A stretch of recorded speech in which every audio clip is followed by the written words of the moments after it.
Now I request Professor Pandey to deliver his lecture, and I request the participants not to unmute their audio and video during the lecture.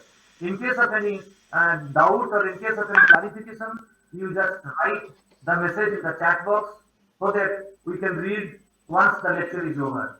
Now, Professor Pandey, please. So, very good morning to, rather good noon to everybody. Professor Das and my friend HOD Philosophy, Lakshmikant Pandey, Head of Department of Philosophy, North Bengal University, and other teachers of the Department of Philosophy, North Bengal University, uh, research scholars, and dear students. I have been told that this lecture is meant for PG and MPhil students. So basically, I would like to focus on my talk for students centric and not for research purpose. The purpose here would be to delineate the concept of knowing in Wittgenstein and Ayer. That is a particular reason of analytic philosophy.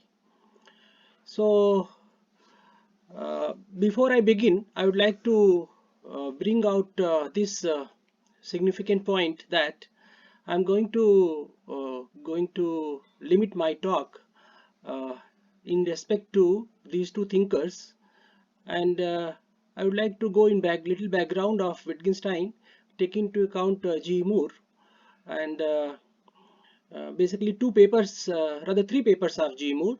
One is Proof of an External Word, and which was published in 1939, and A Defense of Common Sense, which was published in 1925, and his third paper, that is Certainty, could be taken as a background to Wittgenstein's Uncertainty, where that is the only text where Wittgenstein discusses the concept of knowledge. And then A.J. Ayer, I would be rather confined to his book, The Problem of Knowledge. And then maybe like a little response from Edmund Gettier,'s paper, Is Justified True Belief Knowledge, published in 1963.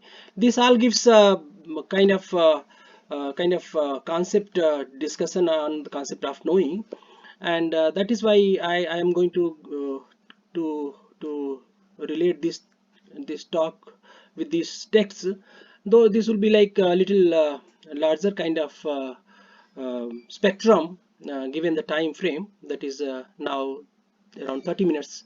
So I'll be finishing my talk say in 35 minutes, and then maybe like a little discussion before I move to my class here in Lucknow University. So uncertainty is well known that it is the writing of Wittgenstein's last 1.5 years life, and the last entry in Uncertainty belongs to 27th April 1951, and after that, after one day gap, like on 29th April, he was no more, he went into unconsciousness, and it was published in 1969. And this book, that is The Problem of Knowledge of A.J. Ayer, was published in 1956.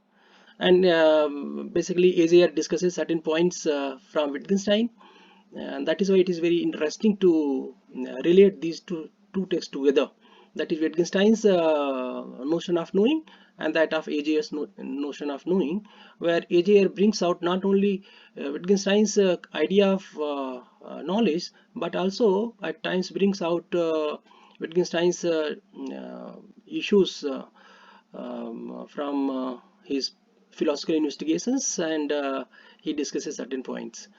Well, this is the plan. Let me see that how much can I go into this discussion and completion of this entire idea here in this brief time given this noon. So the basic idea which here is to be noted down is that what is concept of knowing. Knowledge as has been defined as justified true belief. So what is this? What is knowledge? What is the concept of knowing? Traditionally, it has been regarded that knowledge consists of three conditions, that is truth, certainty, and right to certainty, which of course was rejected by Edmund Gettier in 1963. But before Edmund Gettier, there is a whole lots of discussion about this, and in this context, Wittgenstein's uncertainty is significant. And this is the purpose that let us discuss concept of knowing in Wittgenstein. So as we all know that in proof of an external world, the basic premise which has been often occurred is that here is one hand and here is another, and this is what Moore says, that I can know this for certainty. And Moore basically discusses this in the context of Kant's critique of pure reason's introduction, where it has been claimed that there is a scandal in philosophy that the existence of things outside us cannot be proved. This is what Kant says, that I mean Kant said that that philosophers has been failed to provide a satisfactory proof for the things existing outside. This issue, which raised from the idealistic perspective in critique of pure reason by Kant, has been replied by G. Moore in his paper Proof of an External World. And G. Moore claims that he has been properly giving response to Kant, and hereafter it doesn't remain as a scandal to in philosophy. And Moore says that I have finished this issue. Basically, here to be noted in this context is that the debate between Kant's critique of pure reason and Moore's proof of an external world basically is a debate between idealistic perspective on knowledge and realistic perspective on knowledge. From the idealistic perspective of knowledge, that there exists nothing but ideas, and from realistic perspective that there are things outside in the world. So from Kantian perspective, the proof cannot be provided, but according to Moore, that is the commonsensical perspective of realism, that the proof can be provided. So these two perspectives are there, and in this context basically Wittgenstein's entry is there. As well known that these two papers by G. Moore, that is Proof of an External World and Defense of Common Sense, are path-breaking papers, and I would like to suggest students to go into it because that will be like good for their future. Now, uh, in this background, G. Moore says that there are basically points in Kant which are significant to discuss, but the matter of the fact is that Kant has proved, rather Kant had presumed that the proof cannot be provided because because no proof can be provided, like if one is claiming that one knows the taste of, for example, drinking tea. So like there are certain proofs which cannot be provided according to G. Moore, and among one of them is that this, like one's own experience, that how can you prove that you are not doubting, for example in context of Descartes, he quotes, that is Moore quotes. But let us stop here more, and let us bring Wittgenstein, how Wittgenstein's uncertainty opens and how he responds to G. Moore, that G. Moore's response to Kant, according to Wittgenstein, is not sufficient. So in the OC, basically the plan of OC could be understood properly when we see a triangle. Imagine one triangle in which one side is skeptic and other side is G. Moore, and at the other third corner is Wittgenstein, and they are debating about what is knowing. And in this context, Wittgenstein basically is not going to the side of a skeptic and not going to the side of Moore, but there is a debate, and Wittgenstein's position is somewhere between skeptic position and that of G. Moore. It is not that Wittgenstein is outrightly rejecting that there is nothing in G. Moore, but what Wittgenstein is saying, that what Moore is claiming is not sufficient. Now, Hello. so uncertainty of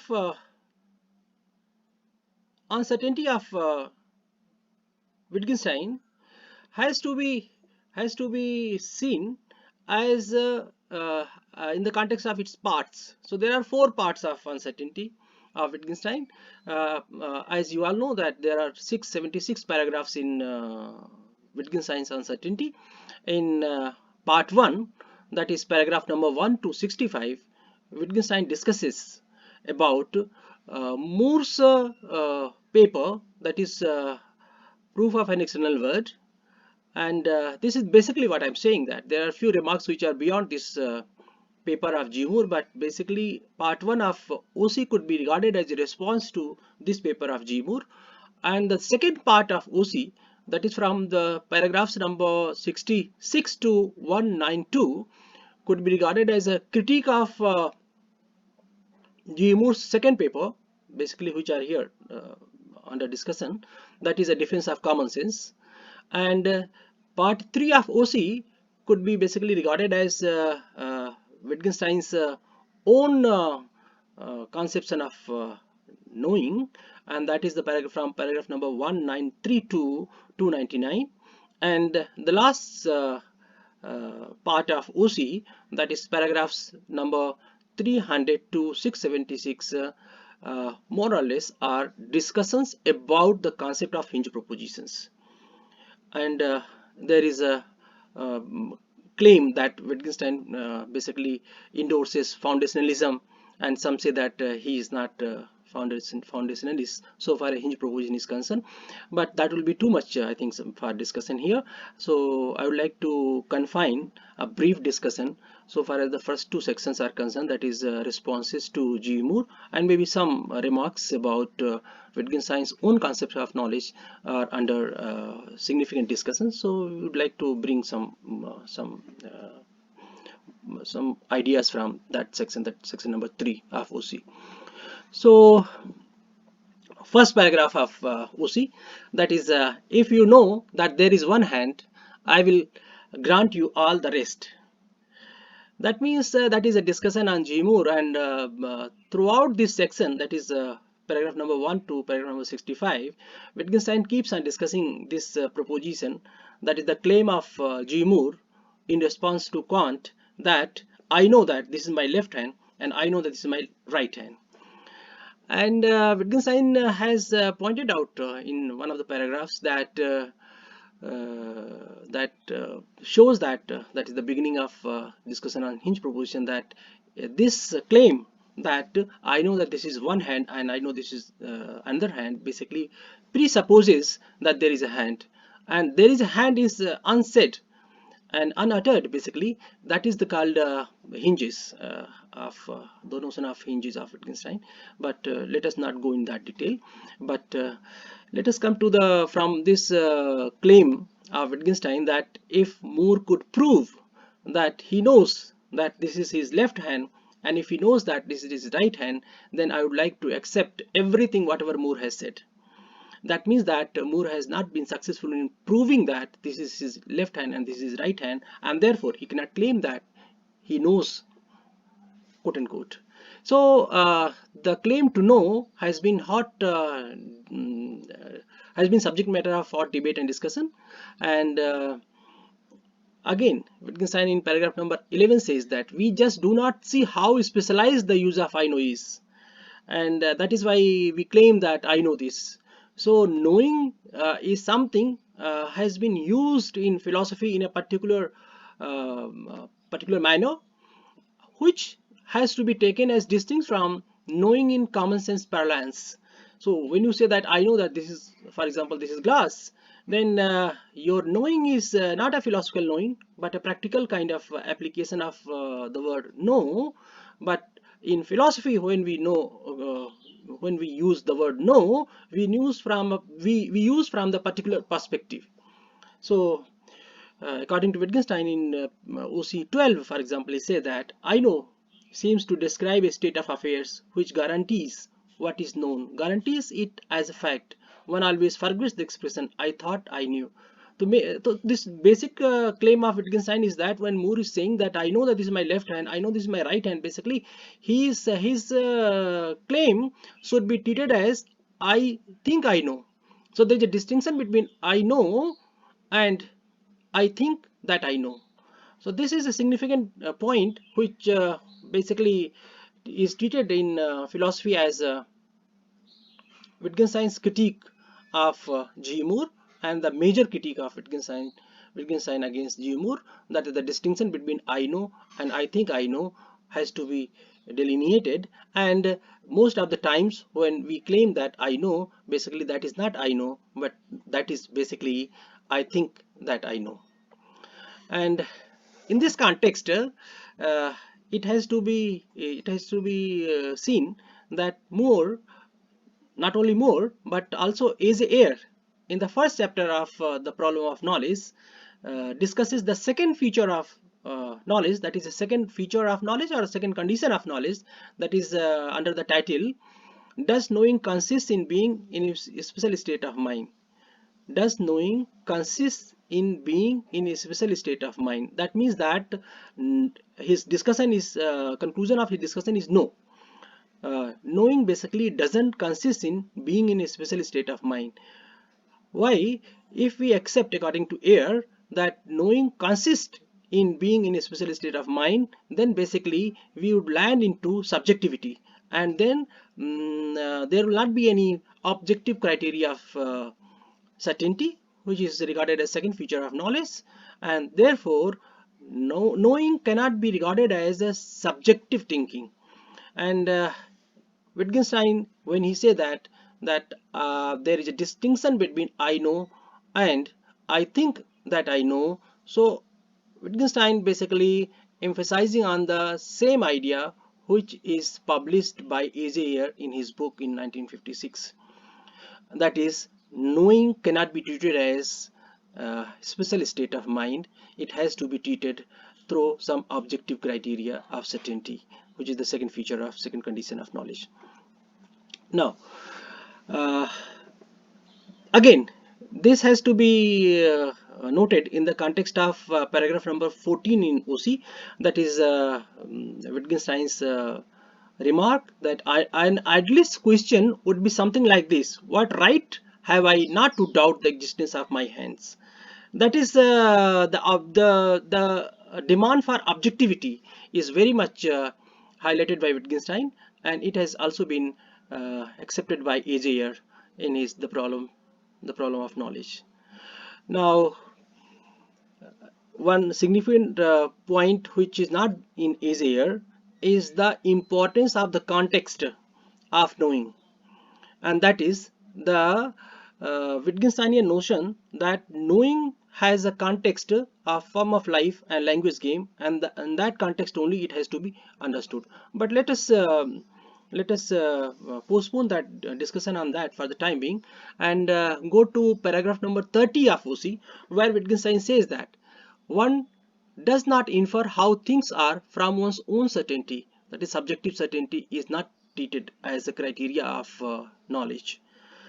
And he says certainty, it is as it were a tone of voice in which one declares how things are, but one does not infer from the tone of voice that one is justified. So the justification doesn't come from the tone of voice. Sometimes it happens that one is pretty confident and saying that yes, I know this, or about any other claim about certain things, but the tone of voice has never been or cannot be regarded as the criteria of certainty, and therefore it doesn't matter philosophically whether the person is uh, uh, whispering about something or person is loudly talking about something. Many times when arguments are there, heated arguments, that the person basically forgets as to what he is intending to prove, and the person starts keeps shouting kind of in philosophical discussion, but that makes no sense because the tone of voice basically cannot be regarded as a criteria of certainty. That is what Wittgenstein is saying here, emphasizing on. And then in paragraph number 32, Wittgenstein says that it's not a matter of Moore's knowing that there is a hand there, but rather we should not understand him if he were to say, of course, I may be wrong about this. We should ask, what is it like to make such a mistake as that? For example, what's it like to consider that it was a mistake? So mistake is pretty notion of mistake is very important in Wittgenstein, that the concept of knowing basically is built on the possibility of error and doubt. And these 2 points I have noted in the second chapter of the problem of knowledge of Ayer. But that is more highlighted in Wittgenstein, and I suppose that Wittgenstein gives more importance to these two beyond the three features, general three features or three conditions of knowledge, that is truth, certainty, and right to certainty. That is, there has to be fourth condition of knowing, as Gettier says. So in Wittgenstein already we find that concept of knowing requires the possibility of doubt, and the next, the possibility of mistake. So this all together, you can say that there are 5 conditions of knowing in uncertainty, as suggested by fourth condition by Gettier. And Wittgenstein could imagine that the 3 conditions suggested traditionally in epistemology are not sufficient so far as the defining knowledge in philosophy is concerned. So uh, this, I think, we should go in from here. Uh, that is the fourth condition of knowledge, about discussion we can find in paragraphs uh, 58, then 132 and 121 of OC. So where there is no doubt, paragraph number 121 says there is no knowledge either. So possibility of knowledge basically depends on the possibility of doubt. And so far as Moore's claim about I know that this is my left hand, I know this is my right hand, basically doesn't have any possibility of doubt, and hence Moore is not justified in saying that he knows that there is a left hand, and he knows that this is right hand. Now another, you can say that sixth condition of knowing uh, could be could be found in Wittgenstein. That is how do you know? How do you know is also pretty significant, that in all the cases of knowing, according to Wittgenstein, there must be space for uh, for question as to how do you know. But in the case of Moore's claim that this is my left hand and this is my right hand, and I know that this is my left hand, I know that this is my right hand, there is no possibility of the question, that is how do I know. So that is why Moore's claim could not be accepted. Again in OC 84, Moore says, I believe, for example, that I know as much about this matter as Moore does. That is, Moore says in the defense of common sense that uh, I know that the earth exists. I know that the earth existed for a long time, basically before my birth. But this claim of Moore, which he made in his paper A Defense of Common Sense, according to Wittgenstein, cannot be a claim of knowing, because there is no possibility, there is no space for the concept, for the question, how do you know? So another issue I would like to point out here in this context, that there is a distinction between conviction and knowing, and this has been highlighted by Wittgenstein in OC paragraphs 91 and 177. And that is in 91, Wittgenstein says, if Moore says he knows the earth existed, etc., most of us will grant him that it has existed all that time, and also believe him when he says he is convinced of it. But has he also got the right ground for his conviction? For if not, then after all, he doesn't know. So the conviction has to be based on proper ground. The ground has not to be only subjective, but it has to be objective. And then again in OC paragraph 177, Wittgenstein says, what I know, I believe. But what I believe, I might not know. This is what I have implied. According to me, this could be implied. That is Wittgenstein's statement, what I know, I believe. This is what he says in 177. But Wittgenstein's statement that what I know I believe, one can say that Wittgenstein is further saying that what I believe I might not know. So there is a distinction between knowledge and belief. And interestingly, if you go thoroughly Ayer's The Problem of Knowledge, you'll be very happy to know that there is a distinction between knowledge and belief in Wittgenstein, and there is a distinction between knowledge and belief in Ayer. So these two distinctions are to be maintained and are to be noted in this context, and they need to be discussed further, and a paper could be written on this very much issue as to how Wittgenstein and Ayer could construe the similar ideas so far as the distinction between knowledge and belief is concerned. Now, in the second section of OC, in paragraph 93, Wittgenstein says the propositions presenting what Moore knows are all of such a kind that it is difficult to imagine why anyone should believe the contrary. Nothing in my picture of the world speaks in favor of the opposite. That means that there has to be space for opposite so far as the claim of knowing is concerned. The possibility of not happening that phenomenon has to be accepted in any claim of knowledge so far as the empirical world is concerned, and that is something not happening with Moore's claim. Now, he says, Wittgenstein in 105, that is all testing, all confirmation and disconfirmation of a hypothesis takes place already within a system. So this is what I was talking about, that the language game and form of life is pretty significant. We are quite sure of it.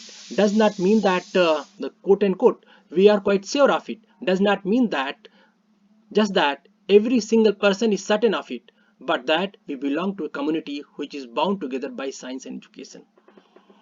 Then there are paragraphs 177, 179, 105, 180, 181, and then 137. They all are discussing one point, and that is, even if the most trustworthy of men assures me that he knows things are thus and so, this by itself cannot satisfy me that he does know. So the subjectivity has to be avoided in a philosophical discussion about knowledge.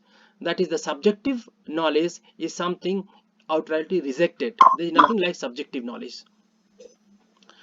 And in this context, when we come to paragraph number 194, 273 and 274, we find there kinds of certainty are discussed in Wittgenstein, and Wittgenstein discusses between the distinctions between subjective or psychological certainty on one hand and objective or logical certainty on the other.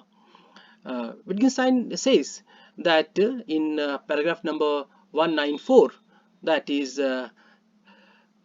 subjective or psychological certainty is not knowledge. For example, I know that I have two hands. I am not ready to let anything count as a disproof of this proposition. So the disproof is pretty important. The opposite is very important. The space for doubt is very important. The space for mistake is very important. So these are the things which construe the notion of knowing in Wittgenstein.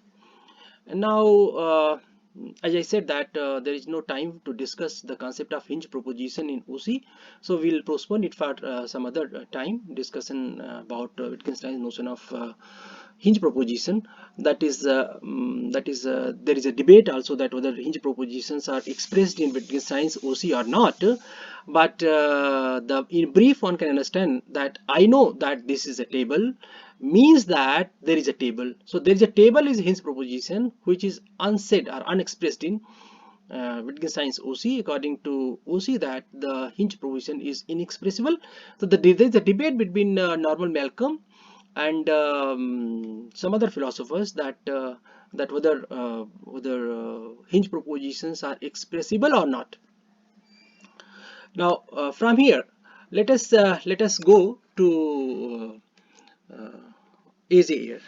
Now Ayer basically is a philosopher who is talking about knowing in his the problem of knowledge.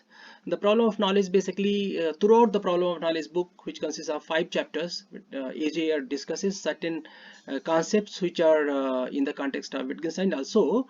But what is significant in Ayer's the problem of knowledge is that in the first chapter, he concludes that it is almost certain that there are three conditions of knowledge, that is truth, certainty, and right to certainty.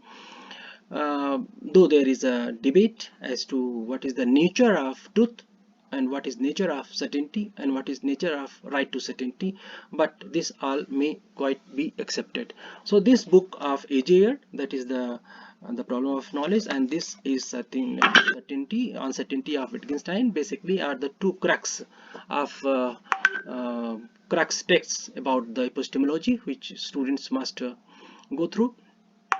And Ayer has discussed certain points which are really interesting, like his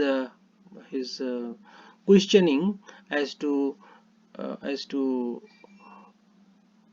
do we know everything without any kind of doubt. So his answer is no. The doubt is always part and parcel of life. Is there anything which is immune from doubt? No, according to Ayer. Nothing. There is nothing in the world which is immune from doubt. Then it is interesting as to how Ayer responds to Cartesian "I think therefore I am," where Ayer says that basically "I think therefore I am" is not one single proposition, but it consists of two propositions. It's a conjunction of two propositions, and first is "I think" and the second is "therefore I am."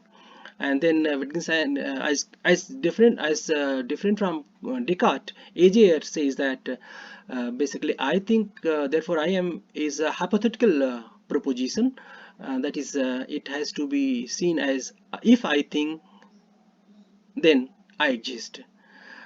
This is a different interpretation and of "I think therefore I am" of Descartes, which uh, one can agree or disagree, but Ayer's interpretation of "I think therefore I am" is something which is unique and is to be seen in Ayer's context, the logical positivistic context. Again, there is a discussion about memory in a chapter, that is when he's talking about there are two kinds of memories, that is factual memory and habitual memory. Factual memory is a source of knowledge and habitual memory is not a source of knowledge. Then there are a couple of discussions which are significant and which I think I can bring in this brief time, and that is one is Ayer's disagreement with Wittgenstein's concept of family resemblance. And he says that if many things basically resemble to a certain extent with each other, then we can say that they are similar in each other, and the concept of family resemblance is not to be accepted. This basically he applies in the context of knowing, a particular instance of knowing, when he says that somebody claims that I know this dash dash dash, then in that context this basically these many kinds of propositions that I know dash dash dash could be treated as not only as a family resemblance concept, but basically they could be treated as similar to each other so far as the knowing is concerned, if they fulfill three conditions, that is truth, certainty, and right to certainty, number one. And number two discussion basically, which is pretty interesting, is that Wittgenstein's concept of privacy and privacy of experience and rejection of private language. Basically these two notions are not accepted by Ayer. Ayer says that Wittgenstein's rejection of private language is unacceptable. There could be a private language which only the speaker could understand, and the privacy of experience also can be accepted. Privacy of experience can also be accepted as against Wittgenstein, and although Wittgenstein's arguments about rejection of privacy of experience are acceptable to a certain extent, that is, if I feel pain, that Wittgenstein said that if one feels pain, that the similar pain could be felt by other person as well. But according to Ayer, so far so good. Like if feeling of thirst, one can imagine that the feeling of thirst of x is similar to a y, but so far as that particular feeling of the identity of that particular feeling is concerned, that belongs to a particular subject, and there is no problem with that. And this is something which is quite debatable point so far as the discussions between Ayer and Wittgenstein are concerned. And I hope that this will bring further discussions about these two concepts, basically, that is the family resemblance and privacy of experience, as well as private language argument. There are certain other points, but I would like to remain here to to the time limit given to me today, and maybe some other time we'll discuss. So thank you very much, and this discussion is open for discussion and available for questions, taking questions.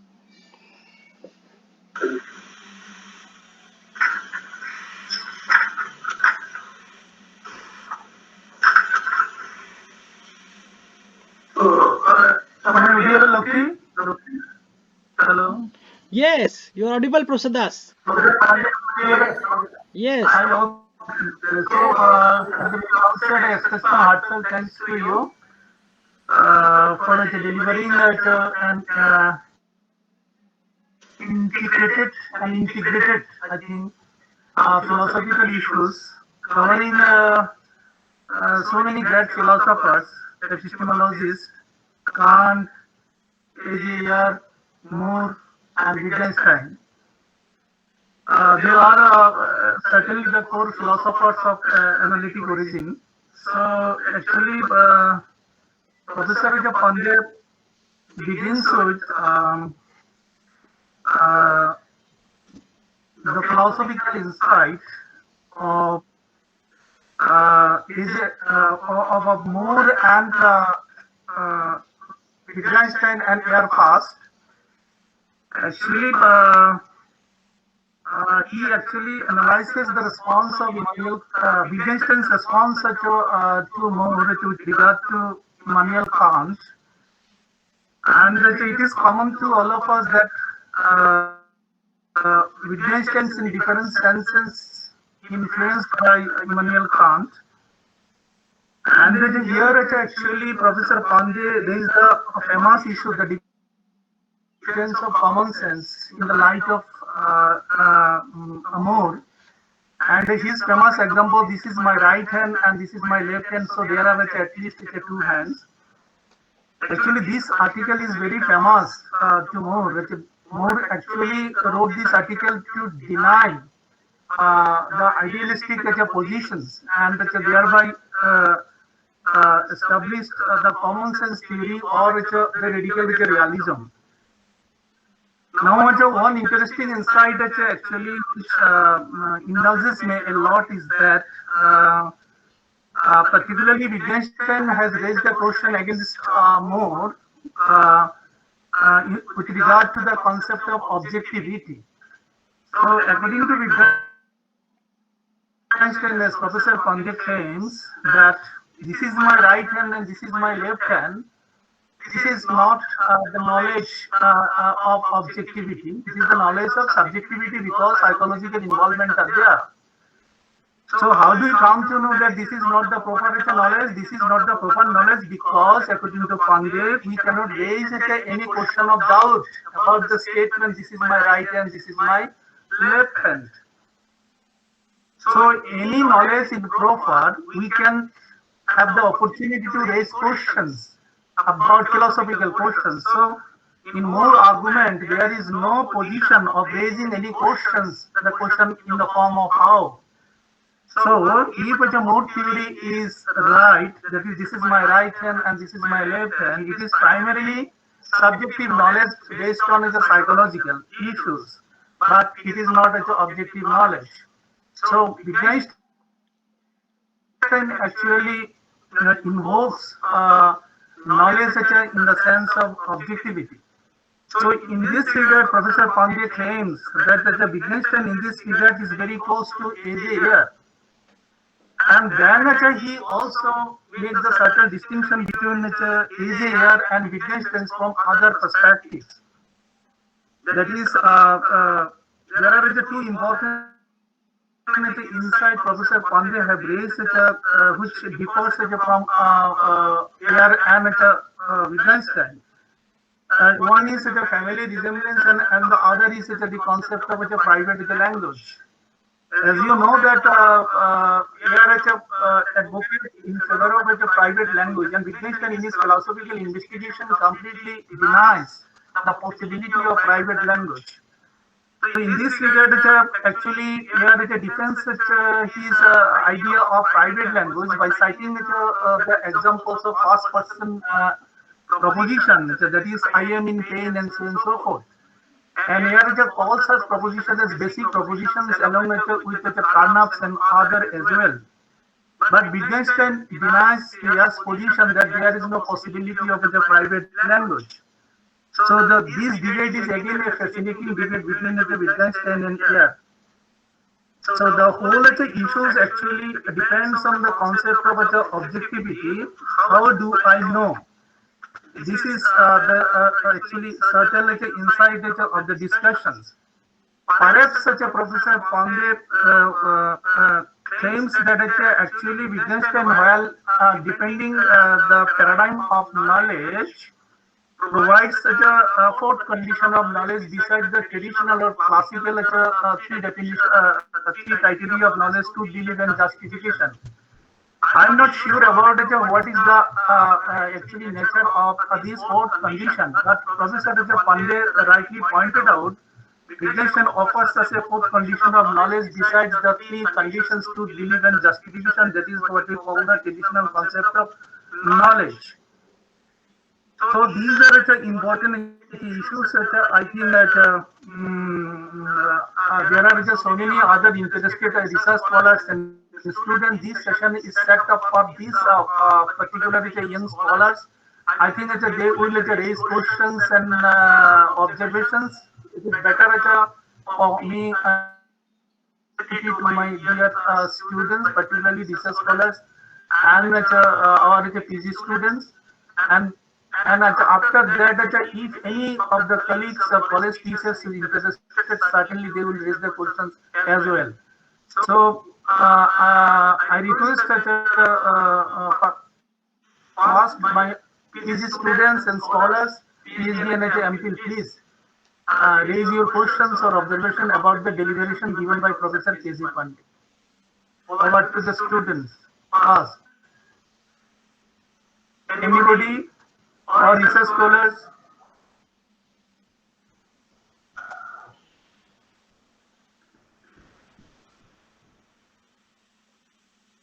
Hello? Any questions? Yes, Kantata, there is a question in the chat box. So you please read out it. I fail to understand. Yes, yes. Yeah. Thank you, Professor Pandey, for your illuminating lecture. I was busy with some kind of departmental activities for which I am sorry that I have not listened to the lecture properly. But I can grasp the gist of the lecture. But there is a question by Anupam Chaudhary, sir. He has asked the question, would you please clarify that how far is Wittgenstein successful in distinguishing between I know and I think I know? If knowledge is not considered as a state of mind, as a thought, doesn't I think I know reduce knowledge to a state of mind? This is a PhD student Anupam Chaudhary from Jadavpur University. Okay, so it's a question as to whether Wittgenstein has succeeded in establishing the distinction between I know on the one hand and I think I know on the other hand. Yes, this is the ground on which Wittgenstein has rejected Moore's claim that I know this is my left hand and I know that this is my right hand. According to Wittgenstein, basically there is a distinction between I know if it is based on objective criteria of certainty, which Wittgenstein discusses in paragraph number 194 of UC, and then there is a subjective certainty also discussed in the same paragraph of UC, that is subjective certainty, and this subjective certainty basically is inbuilt in the claim, which is not I know that dash dash dash, but I think that I know. So most of the times many people philosophically claim that I know, but actually they are not claiming, they are not giving proof for I know, but what that I know amounts to basically is not more than I think that I know. Wittgenstein has demarcated the distinction well throughout 676 paragraphs of OC, and this distinction has also been brought out by Ayer in the second condition of knowledge in the first chapter of the problem of knowledge. And it has been accepted throughout the history of epistemology that subjective certainty is not a criteria of knowledge, but only certainty which is based on objective grounds is the criterion of knowledge. So Wittgenstein has made pretty clear, and it has been accepted by Ayer also, interestingly, in the first chapter of the problem of knowledge itself, where he discusses this under the title, does knowing consist in being in a special state of mind? And his answer, that is Ayer's answer, is that no, certainty, knowing does not consist in being in a special state of mind. That means that certainty is not subjective certainty, which is the second feature of knowledge or the second condition of knowledge, but certainty based on objective ground could be only treated as a condition of knowledge. It is so because otherwise there will not be a distinction between subjective knowledge claim and actual knowledge claim based on objective criteria. And so far as Wittgenstein is concerned, yeah, Wittgenstein is very much could be regarded as making this pretty clear, and in so many instances, so many paragraphs, that Wittgenstein has brought this out in his discussion in OC, and this has been a pretty interesting discussion so far as the distinction between mistake and mental disturbance is concerned. So Wittgenstein talks about that there is a distinction between mental state, disturbed mental state, and a mistake. There are many other issues which are inbuilt here, but I think that this is sufficient as answer to the query by the student. Okay. Okay. Thank you. Beautiful. Beautiful. There is a student Govinda who raises his hand. Yes. Yes. Govinda, would you like to ask something? Govinda, you raise your hand. Govinda Bhattacharya. Yes. Yes. Please go on. I think may request our the departmental colleagues and other college teachers. If anybody interested, please seek your questions or observation, please. Anurima? Yes, Pandey. Yeah, you will come. Yeah, please. I just wanted to take your permission. Thanks a lot, Professor Pandey. It was really wonderful hearing you again. But one thing was again and again, when I'm thinking of the subjective criteria of knowledge and the objective criteria of knowledge, it seems like can these two criteria be really distinguished or demarcated one from the other? I mean, when I try to know a thing objectively, even if my focus is on objective knowledge, but the point is that when I'm knowing, doesn't the special state of mind really play a part in knowing something objectively? If I have my focus in having an objective knowledge, then doesn't it require that I am in a special state of mind to know the thing objectively? Can I know the thing objectively without being in a special state of mind? I mean, can you really distinguish the subjective criteria from the objective criteria at all? I mean, this was my question. That is very interesting query, in fact, Anirima. And there are 2 points here as a response.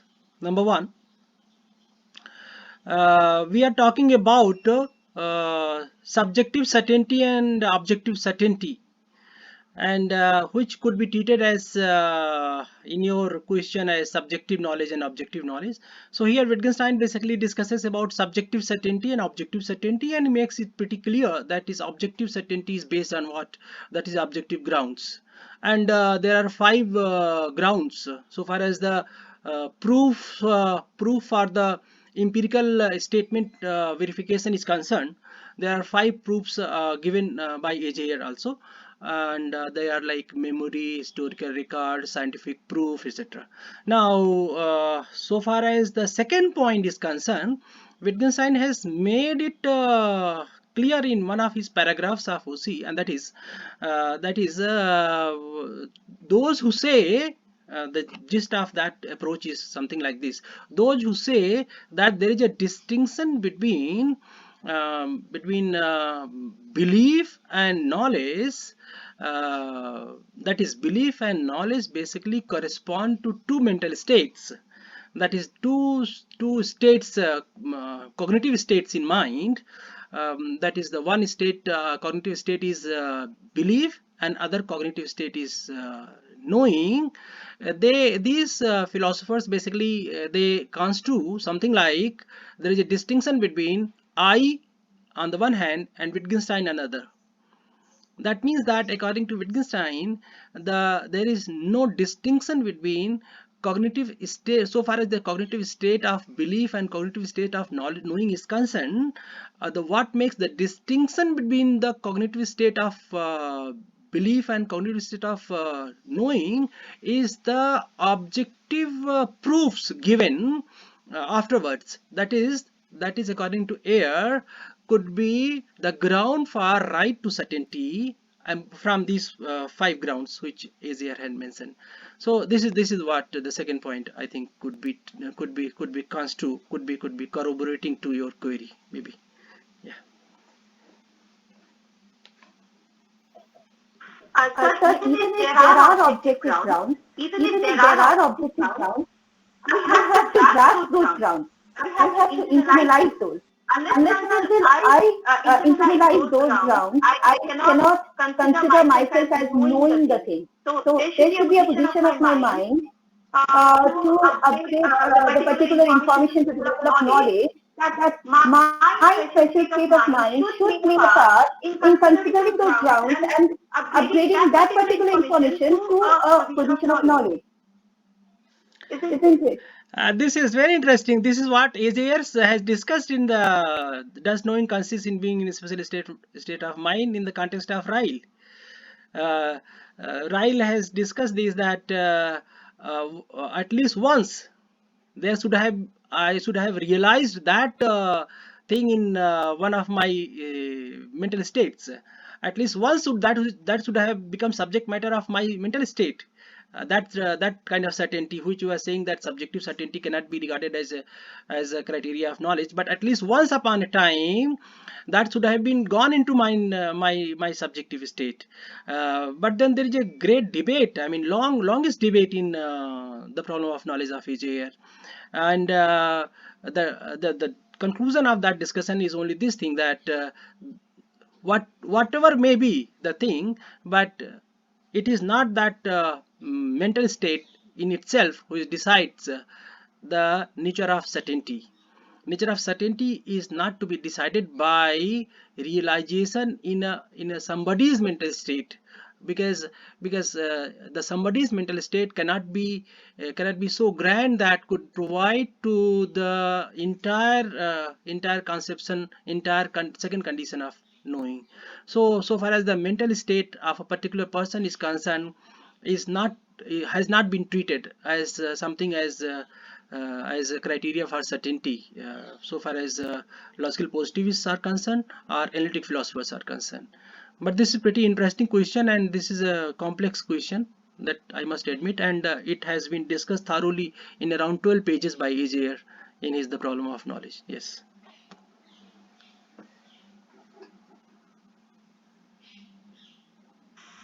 Okay, so somebody actually is raising questions in the box. Please,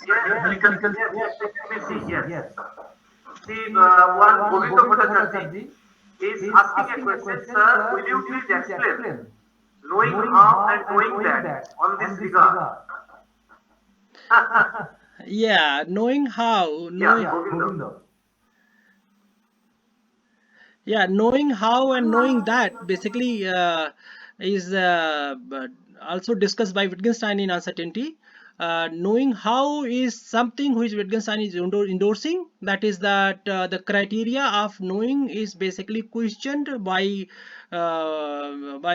questioned by opposite situations, that is how do you know. In each case of knowing, this question is relevant, that how do you know. If the question cannot be raised, that how do you know, then this cannot be a proper sense of knowing in Wittgenstein. Knowing that is something which is beyond questions, and that is not subject matter of Wittgenstein discussion in OC. Knowing that is something which you can say that religious knowing or metaphysical knowing, realization, mystical experience, that is altogether different realm. And that is basically not epistemic realm so far as the theory of knowledge is concerned, but that is which in Wittgenstein is religious realm, which is pretty significant or also very important for life, but that is altogether different, knowing how and knowing that. Yeah.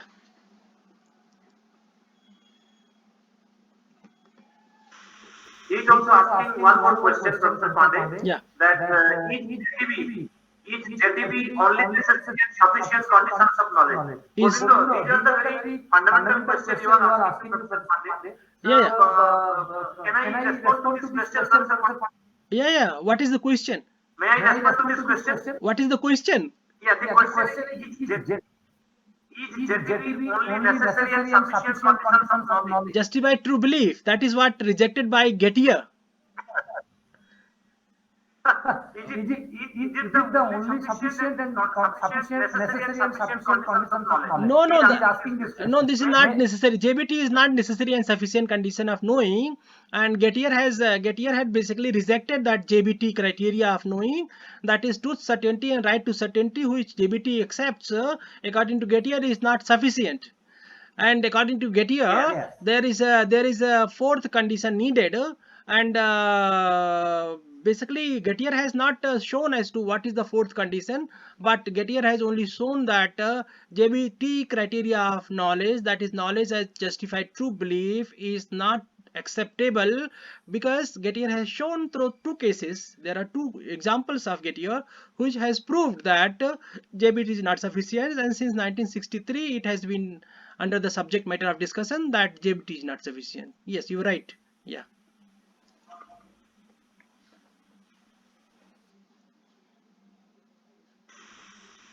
Anybody else?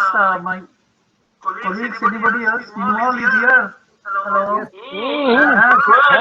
Your question to ask. Please go ahead. First of all, I'd like to convey my heartfelt thanks to Professor Pandey. Really, it was a great lecture. But the question that I am going to ask you is a layman question, obviously, because I am actually a layman in this field. As far as I understand, you have said that there are two types of certainty. One is objective certainty, another is subjective certainty. And the knowledge which actually fulfills objective certainty can be considered to be a case of knowledge in the true sense of the term. But if actually it fulfills the objective certainty, then it is a case of belief like that.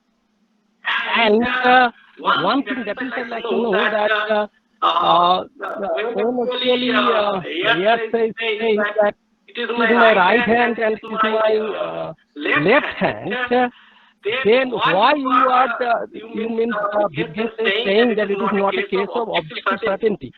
Because so far as the subjective certainty is concerned, there is no room for verification. But where there is actually the objective certainty, there is room for verification actually. And when someone is saying that this is my right hand or this is my left hand, then it is a subject of verification actually. That can be verified.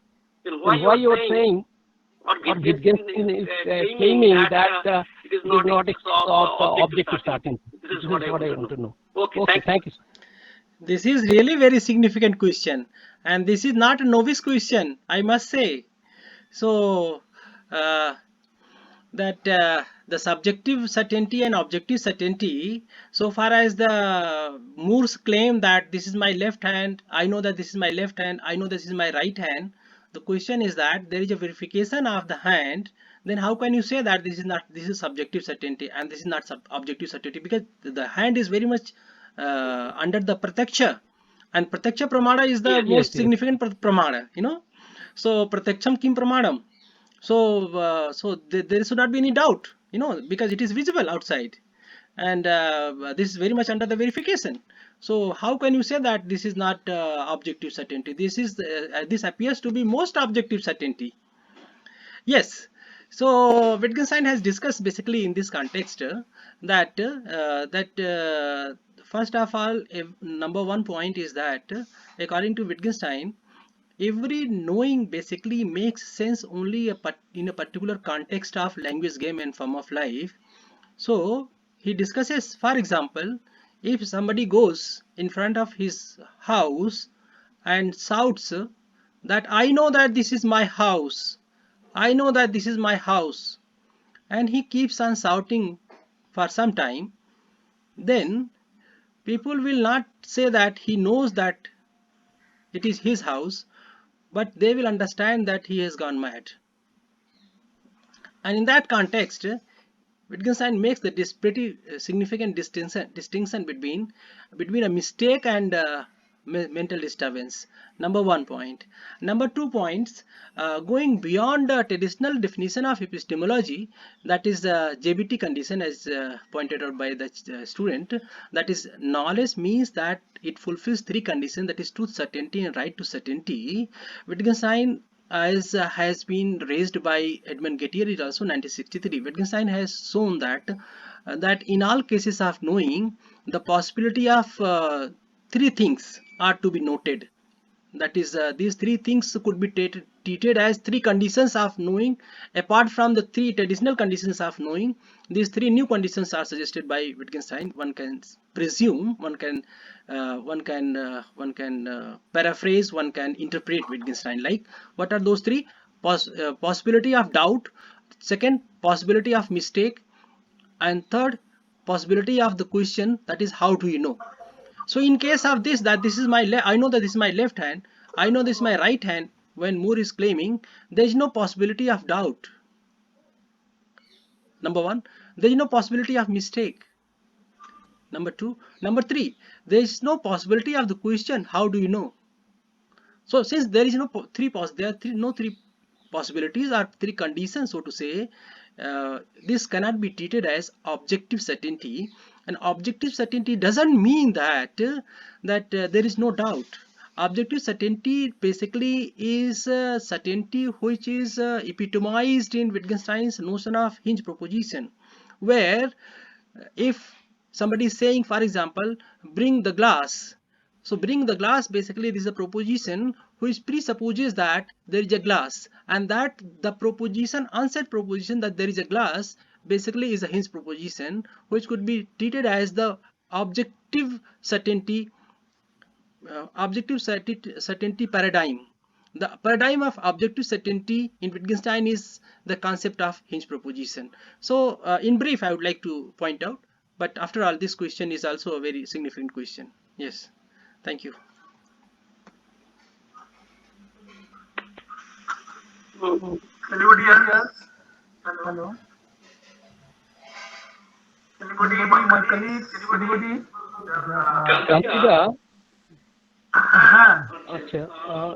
Professor Pandey, I think that three more conditions, extra conditions, that have been provided by Ayer, Wittgenstein, and that you have just mentioned. I think that at least the first 2 conditions are fulfilled actually in this case also. In the case when someone is saying that this is my right hand or this is my left hand, because there is every possibility that one may actually commit mistake in that case also. Sometimes someone actually out of mistake may say that this is my right hand in the place of the left hand. So I think there is the possibility of mistake. And secondly, where there is the possibility of mistake, there is also the room for uncertainty. There is a doubt. So I think at least the first two conditions are fulfilled here also, in the case of knowing that this is my right hand, this is my left hand. So I don't know why Wittgenstein actually saying that these three conditions are not fulfilled so far as this Yes. case of knowing No. The possibility of mistake, you are right in saying this, that from our perspective, that there is a possibility of doubt so far as the statement, I know that this is my left hand and I know this is my right hand. In this these two propositions, there is a possibility of doubt. Yes, you're right that from our perspective there is a possibility of doubt, and then there is a possibility of mistake from our perspective. Yes, these two conditions are basically fulfilled if we take Wittgenstein also. But you have accepted that the third condition is not getting fulfilled. That is, how do you know? For example, if I say that I know uh, I know making pizza, then I can be asked that how do I know? So I have to show as to how do I know the process of not only through making but also the process entire I have to explain as to what is done through making a pizza. Now this is the third condition. You have yourself accepted that it is not getting fulfilled, but actually the all three conditions are not fulfilled so from the Wittgenstein perspective. How? Basically, when Moore is talking about this claim, that is, I know that this is my left hand and I know this is my right hand, basically Moore's claim has to be judged in the context of the response Moore is trying to provide to idealist Kant's critique of pure reason, in which Kant has claimed that no proof for the existence of external world has been provided by the philosophers so far, and it has been happening as an scandal in philosophy. So from that perspective, Moore basically, when he's saying that I know that this is my left hand, I know that this is my right hand, he is not accepting that this could be subject matter of doubt and there could be any mistake. These are the positions of G. Moore in his paper uh, Proof of an External World, in which Moore basically particularly shows that there is no possibility of doubt and there is no possibility of mistake, as against Wittgensteinian and Ayer's position that these conditions, basically these are according to Ayer, auxiliary conditions could be treated as in, because Ayer doesn't discuss these two additional conditions in chapter 1, but he discusses in chapter 2. So from Moorian perspective, basically when he's saying that I know this is my left hand and I know that this is my right hand, basically he is not saying that this could be the subject matter of doubt and mistake. From our perspective, this could very much be there, but Moore is not going to accept that, because once Moore accepts this, then his own position gets dismantled. Everything is basically destroyed. That this Moore is standing for very much standing for this position, that that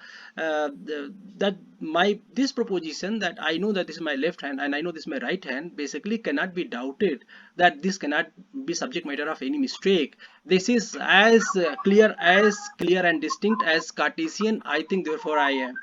So we can interpret Moore, but Moore's interpretation of these two propositions are different from our own interpretation of Moore's these propositions. Yeah. Okay. Thank you. Loki, can you say anything? Hello, Loki. Yeah, see, this is a nice discussion, but I want my scholars to ask the question. Lot of scholars are working in this area, especially on Wittgenstein, especially in epistemology. But now 1.5 hours gone almost, head of department. Though I enjoy discussions. Anyway, I can take up one or two questions more. One or two questions more, please. I can take up. Then I can go for my class here. yes.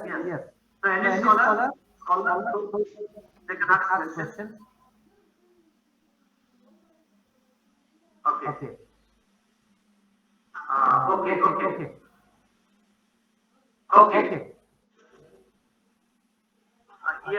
Yes. I think no more question is there. So, on behalf of the department, I thank you, Professor Pandey, for giving your valuable time to our department and your scholarly lecture. The department is enlightened and our scholars are also enlightened. Thank you for This this is the invitation. main purpose. Thank you. Thank you for this invitation, and I'm grateful to you and Professor Das and Nirmal Da and Anurima for asking enlightening questions and making it so live. So I'm grateful to all your colleagues Lively. and these friends, all everybody.